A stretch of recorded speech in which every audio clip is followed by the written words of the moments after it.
நீங்க வந்திருக்கிறீங்க, என்னாச்சு உங்க அண்ணனுக்கு? அண்ணன் உடம்பு சரியில்லை, காய்ச்சல், என்ன வர சொன்னாருன்னு இவர் சொல்ல அவருக்கு கோவம் வந்துருச்சு. ஏன் இதெல்லாம் முன்னாலே சொல்லக்கூடாதா? ஏற்கனவே சொல்லியிருந்தா நான் வேற ஏற்பாடு பண்ணிருப்பேன், இன்னைக்கு வந்து அது சரியில்லை இது சரியில்லை அப்படின்னு கோவப்பட்டார். வேகம் கெடுத்தாண்ட வேந்தனடி வெல்கன்னு மாணிக்க வாசகர் சொன்னது போல வயசானா மட்டும் பெரிய மனுஷன் ஆகிட முடியாதா? வயசு ஆகிறதோட சேர்ந்து பக்குவமும் புத்தியும் சேர்ந்து வந்திருந்தா தான் அவன் பெரிய மனுஷன். அதனாலதான் பெரியோர் எல்லாம் பெரியோரும் இல்லை, சிறியோர் எல்லாம் சிறியோரும் இல்லை, அறிவாளிகள் எல்லாம் அறிவாளிகள் அல்ல.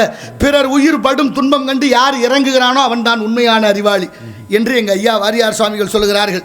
இப்ப செட்டியாரை பார்த்து வள்ளலார் கேட்கிறாரு, என்ன செட்டியார் ஐயா, காய்ச்சல் எங்க வீட்டுக்கு கடிதம் போட்டா வந்துச்சு, உங்களுக்கு தகவல் சொல்லன்னாரு.